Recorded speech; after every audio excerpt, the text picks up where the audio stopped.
तथा भगवती उमा का ध्यान धरना चाहिए। भगवान शिव का भजन भंग करना है तो माता पार्वती का, भगवती शिवा अवतार लेकर के किसी की कन्या को रूप में आएगा, फिर उनका भगवान सदाशिव के साथ में विवाह होगा। इसके लिए तुम्हें दक्ष को भी तप में शामिल करना कहना पड़ेगा, दक्ष को भी तप करना पड़ेगा। उनके तप करने से भगवती पार्वती उसके यहाँ कन्या के रूप में जन्म लेगी। भगवती उमा को ही सदा शिव शक्ति के रूप में ही ग्रहण करेंगे।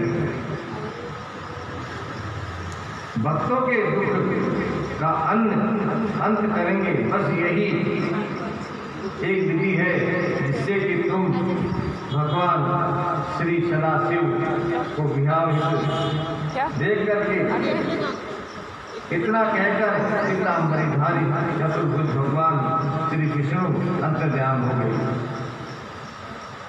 श्री ब्रह्मा जी बोले, नारद जी, भगवान विष्णु के आदेश अनुसार मैं भगवान श्री सदाशिव से वैर भाव त्याग दिया है। मैं समझ गया कि भगवान श्री विष्णु जो कुछ कहते हैं वो ठीक कहते हैं। मैंने विचार किया था कि वह सब गलत है, अतः मैंने दक्ष को बुला लिया, बुला भेजा। जब वह आए तो मैंने उनसे कहा कि दक्ष, तुम्हें वैसा सदाशिव से ईर्ष्या थी, इसलिए मैंने कामदेव और रति को उनको मोहित करने के लिए उनके स्थान पर भेजा था। कामदेव को और रति को शिव जी भगवान जब तपस्या कर रहे थे मोहित हो गए, मगर शिव जी वहाँ पे सारे प्रयत्न व्यस्त हो गए। मैंने उसे दोबारा मार्गणों के साथ में सदाशिव के पास भेजा, मगर परमात्मा की शिव मोहित नहीं हुई। कितने गण भेजे, कितने वहाँ पे भेजे यमदूत, बाकी भगवान अपनी तपस्या में आराम से बैठे रहे, उनके कोई फर्क नहीं पड़ा। और वह निराश होकर के लौट आए। कितनी बार गए, कितनी बार आए, कितने कर्म किए, कितने कुकर्म किए, शिव भगवान के कोई फर्क नहीं पड़ा। कामदेव तो निराश हो गया, लेकिन मैं निराश नहीं हुआ। मैंने जब भगवान सदाशिव को मोहित करने का उपाय न देखा तो अपने सहायता के लिए श्री विष्णु जी की स्तुति की। श्री भगवान विष्णु की स्तुति कर रहे हैं, कोई तो भगवान हमारे साथ है। स्तुति की, स्तुति करने पर करुणेश विष्णु ने मुझे साक्षात दर्शन दिए और मैंने फिर अपना सारा दुख उनको बताया। विष्णु भगवान का हमारे सामने क्या परेशानी है।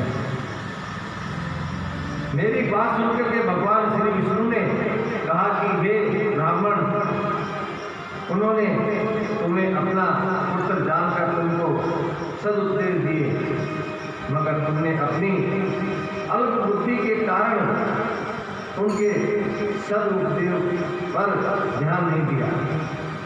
हाँ, तुमने वेदों के पाठ को भुला दिया और तुम उस ब्रह्म स्वरूप भगवान के साथ शत्रुता करना चाहते थे, जिनका कि सब देवता पूजन करते हैं और जिनके ये सब देवता सेवा करते हैं। यदि तुम भगवान सदाशिव को विवाहित देखना चाहते हैं तो इसके लिए तुमको उग्र तप करना चाहिए। भगवान श्री सदाशिव के साथ अपने उपदेश की पूर्ति के लिए भगवान भगवती शिवा का भी ध्यान करना चाहिए। इसके पार्वती इसी लोक में किसी की कन्या हो जाएगी और फिर उसने सदाशिव का विवाह हो जाएगा। तुम दक्ष को तप करने के लिए कहो, क्योंकि उमा तुम्हीं के यहाँ से पुत्री बनकर आएगी। तो हे दक्ष जी, अब तुम एक ऐसी पुत्री को जन्म दो जो भगवान सदाशिव की पत्नी बने। तुम समस्त लोगों में सम्मान के योग्य बनो।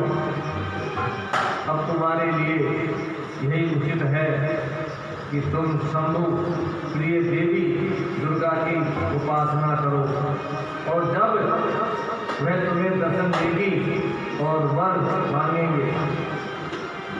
मांगने के लिए कहें तो तुम उनसे यही वर मांगना। इसलिए कह रहे हैं आप दुर्गा मैया की उपासना करो, दुर्गा मैया सबसे बड़ी है। हो सकता है शिव जी को प्रसन्न कर लें और विवाह के लिए तैयार हो जाए।